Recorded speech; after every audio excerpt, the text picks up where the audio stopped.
Rikudo asks if he agrees to fight her, leaving everyone present speechless, especially Akita, who, upon hearing that, asks where she got that idea from and if she's stupid. He questions whether she has the slightest idea who he is. She replies yes, and that she knows the famous MMA champion. At that moment, a man appears and asks the girl what she wants, adding that if she came to cause trouble, she better leave. But Akita clarifies that she's just an intern and is already leaving. However, the fighter intervenes and asks them to wait. He asks if she really just said that MMA is a sport. He then explains that this is not true since there's no way to hold back and questions how it can be considered a sport. Rikudo laughs and comments on the idea of not being able to hold back, telling him not to make her laugh. She begins to give examples of strikes that are forbidden. She adds that all those strikes are banned according to the regulations. Furthermore, she mentions that the fact that victory is defined by multiple rules makes it a sport, and asks if he disagrees. The man replies that obviously those strikes aren't allowed because it's not about eliminating the opponent. But only under those conditions can heavyweight fighters be considered the strongest. That's why he is the strongest in Japan, and he will also prove that he's the strongest in the world. However, Rikudo says that he is wrong. She claims she could be stronger than him and that she needs to defend her title as champion. The people nearby couldn't believe what they were hearing and thought that the student was hilarious. On the other hand, the fighter took it seriously, as he understood that she really wanted to fight. He replies that in the end, she'll get the fight she wanted so badly.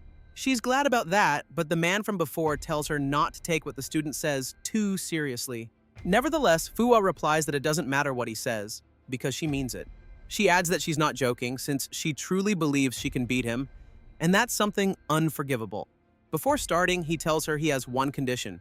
She can fight however she wants, but he will treat it as a simulation.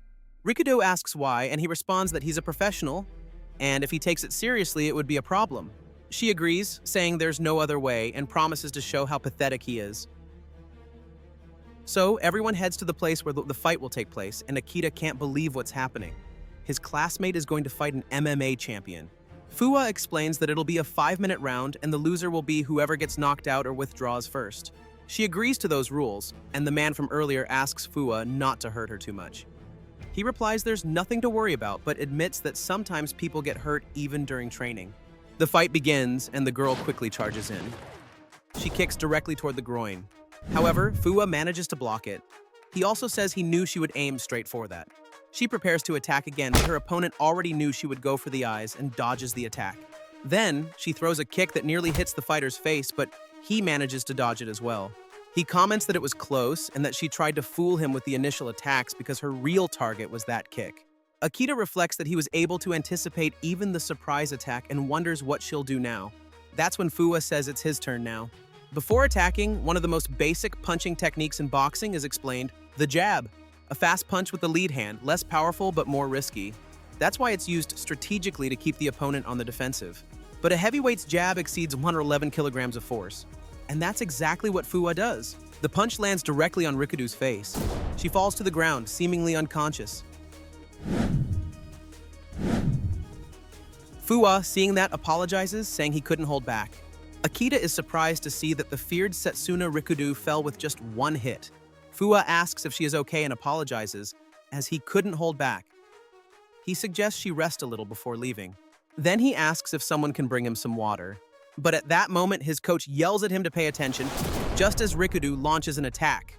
The man who had warned him is left speechless, and Akita thinks it was a direct hit to the face. However, upon closer observation, he sees that Fuwa blocked the attack. Rikudo then makes another move, a flying armbar. Both the man and Akita are stunned. The old man thinks she is crazy, convinced that Rikudo took the hit on purpose to execute that move. But then he grows worried, as Fuwa has been caught. The old man tells her to give up, warning that she's about to break his arm. At that moment, the fighter lifts both his arm and Rikudo into the air, only to slam her hard onto the ground. The man comments that it was a slam. However, Rikudo gets back up and resumes her fighting stance. That's when the old man asks if Fuwa is crazy, warning that he might end up eliminating her. But Fuwa replies that it's fine since she moved off him and adopted a defensive position. He also admits that she managed to surprise him and wonders if there are more women like her. He notes her eye attack was decisive, her kick fast and precise, and her armbar flawless. He concludes that these are clear signs of someone with real combat experience. He believes she could easily be mistaken for a professional. Rikudo thanks him for the compliments. But Fuwa isn't done and adds that because of all that, he feels sorry for her. This confuses her, but he explains that in MMA there's a common principle. Bigger and heavier fighters have a crushing advantage. He admits that she is skilled and far above average, but she could never become the strongest in the world. He says he understands that feeling because his own body isn't among the biggest in the heavyweight division. But thinking that skill alone will be enough in a fight is naive. That's why he believes the potential to be the strongest in the world is determined at birth. And looking her in the face, he tells her she doesn't have what it takes and should start by accepting that. She gives a faint smile and replies that she had no idea. But if that's the case, she wants to put his words to the test. She begins moving quickly and strikes him. He responds in kind. They exchange blows nonstop. The old man watching from outside thinks they're crazy and realizes she matches Fuwa in both speed and technique. But Akita notices a difference between them. Even though they're exchanging blows at the same time, his strength is on another level. It's right then that Fuwa lands a hit and immediately follows with another accurate strike. She falls and he positions himself on top. Then he asks, what will she choose, take hits for 2 minutes and 50 seconds or admit defeat? Rikudu, in response, raises her fists in a guard position. Many thanks to the channel members, Rafioltron and Sweet Tea, for their valuable support to this project. That said, see you in the next video.